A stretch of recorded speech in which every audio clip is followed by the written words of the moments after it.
ወመንፈስ ቅዱስ አሐዱ አምላክ። ሰላም እግዚአብሔር ይብዛላችሁ። የልዑል እግዚአብሔር ቤተሰቦች እንደምን ሰነበታችሁ? ይህ በማህበረ ተዋህዶ ዘኦርቶዶክስ የኪነ ጥበብ ክፍል በ2017 ዓመተ ምህረት ተዘጋጅቶ የቀረበ መንፈሳዊ ጭውውት ርዕስ የተሐድሶ መነሻዎች ክፍል 2። አዘጋጅ አይንሸት ወለተ ገብርኤል። ተዋንያን ኤደን እንደ ነጻነት፣ አባይነሽ እንደ በጸሎት፣ እንዳሻው እንደ ይርጋ፣ አበበ እንደ እውቀት፣ መቅደስ እንደ ብርቱካን፣ ናሆም እንደ ታደሰ በጋራ በመሆን ነው። በማህበረ ተዋህዶ ዘኦርቶዶክስ የኪነ ጥበብ ክፍል በ2017 ዓመተ ምህረት ተዘጋጅቶ የቀረበ የተሐድሶ መነሻዎች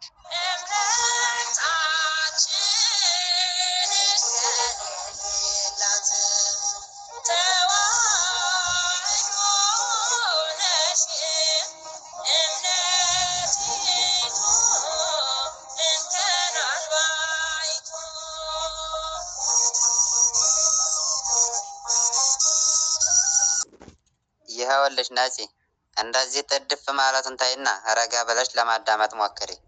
በወቅቱ እኔም እውነት ስለመሰለኝ ገፋፍቻ አንቺንም እዚህ ውስጥ ዶየሻለሁ። ግን ቢሆንም ግን ምናምን የሚባል ነገር አያስፈልግም እንዴ! ምን ማለት ነው? አንተ ምን ሆነህ ነው? የኦርቶዶክስ መንፈስ ተጋባብህ መሰለኝ እንዴ ልጁ። እንዴ ምን መሆን ነው ግን አንተ ልጅ?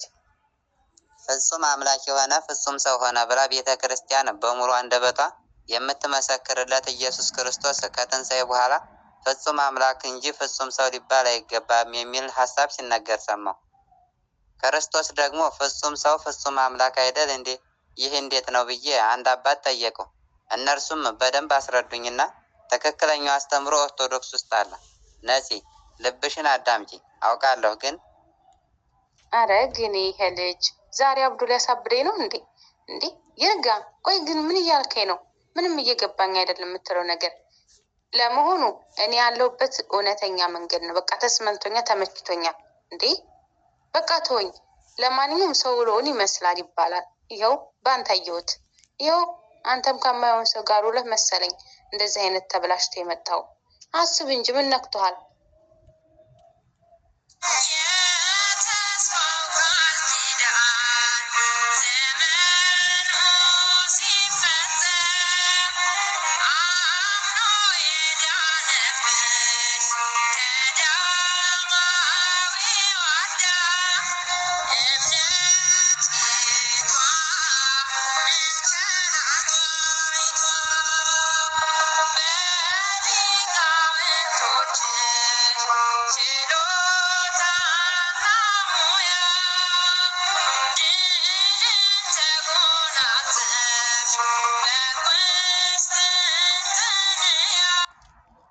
ብርቱካን ባለፈው ያልኩሽን አሰብሽበት?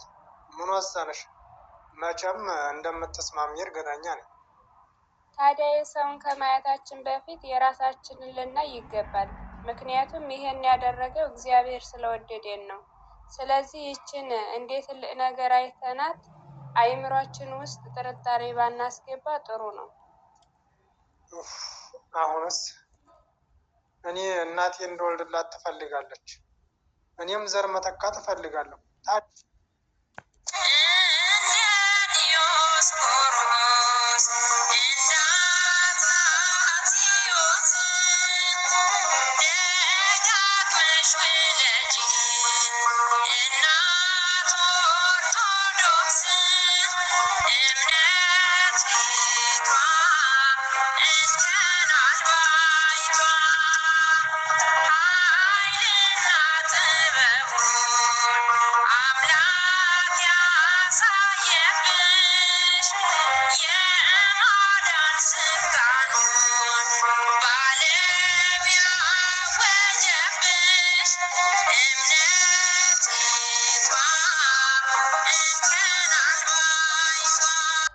ወንጌል በአክሱም ከተማ ከቤተ መንግስት ጀምሮ ተሰበከ ሲባል እንደሚገባ እንዲያስፋፋና በመላው ሀገራችን እንዲያሰራጭ የነገደ ኩሽ በምድር ፍጥረታት የአምላክ መንፈስ፣ የነገደ ሳባ በሰማይ ሰራዊትም የአምላክም መንፈስ በግልጽም ሆነ በስውር ለመዋጋት ኃይላቸውን አጣምረው ይቃወሙ እንደነበረ መገመት ይቻላል።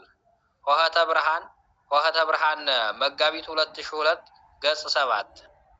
እንግዲህ ይህ ሁሉ የሚያሳየው እምነታቸውና ትምህርታቸው ምን ያህል በግምትና በሳይሆን አይቀርም ላይ የተመሰረተ መሆኑን ነው። ገና አዲስ እምነት እየሞከሩ ስለሆነ እንዲህ ቢባል ያስኬዳል፣ እንዲህ እንደነበር መገመት ይቻላል እያሉ ገና በሙከራ ላይ ናቸው። የሚገርመው ግን የራሳቸው ግምትና መላመት ለእኛ እናስተምራችሁ ብለው መነሳታቸው ነው። ይገርማል። ከዚሁ ጋር ደግሞ ለእነሱ ኑፋቄ የማይመች ሲሆን አንድም እየተባለ መተርጎም የለበትም ብለው ይቃወማሉ። ለአብነት እንዲሆን ያሉትን እንመልከት። የእግዚአብሔር ቃል ሲተላለፍልን እንዴት ተላለፈልን መልእክት መያዝና በዚያን ቃል መኖር እንጂ እኛ በፈለግነው ነገር ላይ ብቻ ለማጠንጠን ስንል አንድም እያልን የእውነት ማድበስበሻና ጭብጥ ሀሳቡን ማሳቻ ማዛቢያ ይሆንብናልና ለምን ብንል ለአንድ እውነት አንድ እንጂ ሁለት ወይንም ደግሞ ሶስት እውነታዎች የሉትምና።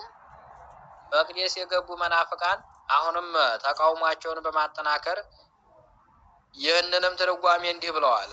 ስህተቶችን ወደ ቤተ ክርስቲያን እንዲገቡ ሰፊ በር የሆነው የመጽሐፍ ቅዱስ አተረጓጎም ችግር ነው።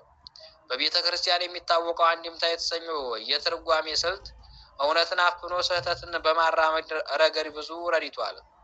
አንድምታ በአንድ እግዚአብሔር ቃል ላይ የተለያየ ፊተኛ ትርጓሜ በኋላኛውም የሚፈርስበት ብዙ ትርጓሜዎችንም ስለሚሰጥ ሰው አንድ ተጨባጭ የሆነ ቁም ነገር እንዳይዝ አያስችለውም።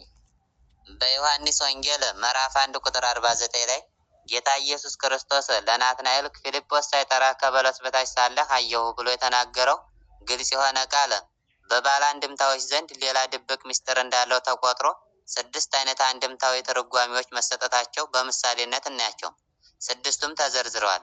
በዚህ መልክ የሌለውን ድብቅ ምስጢር ለማውጣት ሲባል የእግዚአብሔር ቃል ማስጨነቅ ትርፍ የፈጠራ ድርሳናት ታሪክ መፈላሰፍ ሲሆን፣ ኪሳራው ደግሞ ከእግዚአብሔር ሀሳብ ቆርቆ መሳሳት ነው።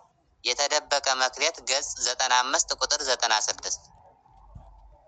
ሆኖም ለእነሱ የሚስማማና የሚደግፋቸው መስሎ ሲታያቸው ግን ያንኑ የነቀፉትን የትርጓሜ ስሌት ይጠቀሙበታል። ለምሳሌም ከመሰረቱ የተለዩ ስለሆኑ ከአበው ቀደምት የትርጓሜ ትምህርትና ሀሳብ ምንም ባልተገናኘ መንገድ በለመዱት መንገድ ይሄ ይሁን ይችላል አካሄድ እንዲህ ሲሉ ይጠቅሳሉ። አንደኛ ትውፊት ራእይም የራእይም ግብ አይሆንም።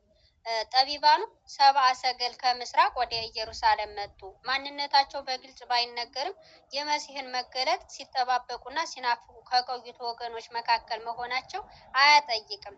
ምናልባት ወደ ባቢሎን ተማርከው ከሄዱ በኋላ እስከ ህንድ ድረስም ተበትነው ከነበሩትና ሳይመለሱ እዚያው ከቀሩት እስራኤላውያን ዝርያ ካላቸው መካከል ሊሆኑም ይችላሉ።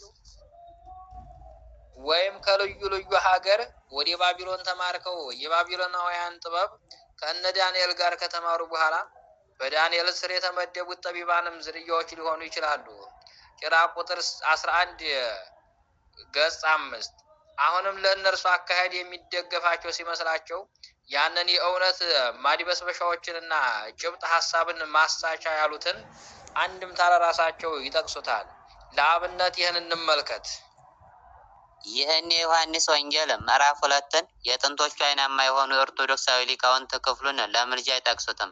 እንዲያውም የቤተ ክርስቲያናችን መጽሐፍ የሆነው አንድምታ ትርጓሜ የሚባለው ወይ ቤላ እግዚእ ኢየሱስ ምንንተ በየ ምስሌከ ብእሲቶ የሚለውን ሲተረጉም አንድም በአምላክነቱ አገብሮ ታዝዞ እንደሌለበት ለማጠየቅ ነው።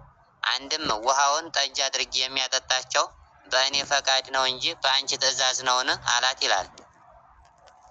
አሃዲ ይበጽሐ ጊዜዬ፣ ነገር ግን ጊዜ አልደረሰም። ጊዜ ይገብር እግዚአብሔር እንዳለ ስራውን የሚሰራበት ጊዜ አለውና በማለት ሰፊ ትንታኔ ይሰጣል። አንድምታውን ግን መቅደስ የገቡ መናፍቃን ገጽ 39። ታዲያ እንዲህ የነቀፏትንና ከእግዚአብሔር ሀሳብ አርቆ ያሳስታል ያሉትን አንድምታ መልሰው ለራሳቸው ድጋፍና ምስክር አድርገው ለምን ጠቀሱ?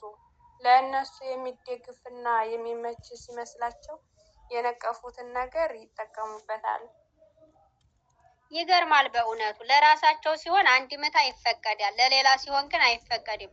ለእነርሱ ሲሆን ልክ ይሆናል፣ ለሌላው ሲሆን ደግሞ ስህተት ይሆናል። ለዚህ ነው በመሰለኝ ማመን መነሻዎችም መድረሻዎችም መለኪያውም የግለሰቦች ምኞትና ፍላጎት ብቻ ስለሚሆን አስቸጋሪ ነው ያልነው። በዚህም መሰረት አጼ አምደ ጽዮን ታላቋና ታናሿን በመባል መንግስታትንም የተሰየመው ሁለት ሚስቶችንና ቁጥራቸው የማይታወቁ ቁባቶችም ነበሩት። በዚህም ስራው ከቤተ ክህነት ተቃውሞ አልደረሰበትም።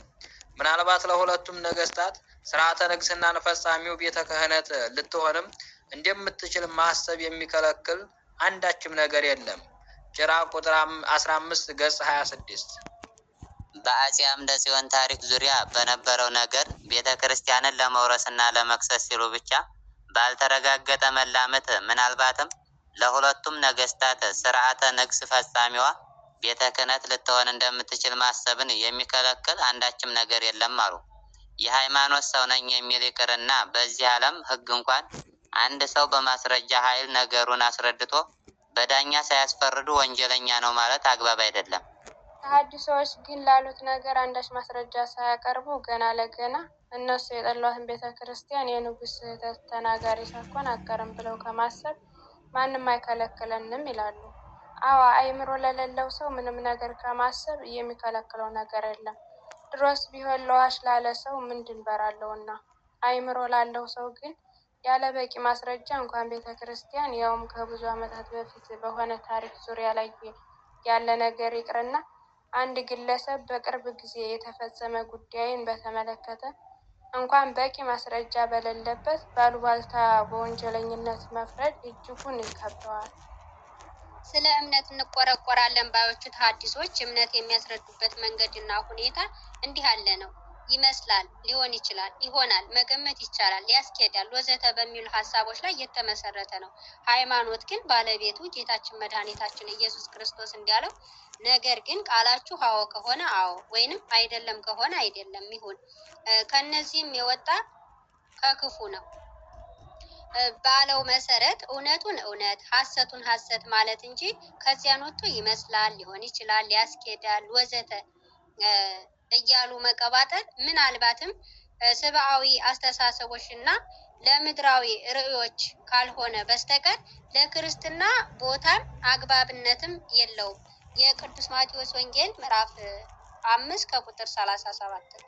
ሌላው ነገሩን የበለጠ አሳዛኝ የሚያደርገው እነዚህ መላምቶች የሚፈጥራቸው የኢትዮጵያ ኦርቶዶክስ ቤተ ክርስቲያንን አስተምሮና ታሪክ ለመንቀፍና ጠላሸት ለመቀባት መሆኑ ነው። ሲሆን ሰው በሚያየው ነገር እንኳን ከመፍረድ ተቆጥቦ ወደ መረዳትና በዘመኑ የነበረውን ነገር ወደ ማገናዘብ ቢሄድ መልካም ነበር። ይህ ከእነሱ አንጻር ከአቅማቸው በላይ ቢሆንባቸው እንኳን ጠንካራ መረጃ ሳያገኙ ለስድብና ለማጥላላት ሲሉ ብቻ ሊያስኬድ ይችላል እያሉ መነሳት ወይም ሰማዕያኑ አያውቁም ብሎ መናቅ ነው። አለዚያ ደግሞ ምን ሊያስከትል እንደሚያስከትል አለመቻላቸው ነው።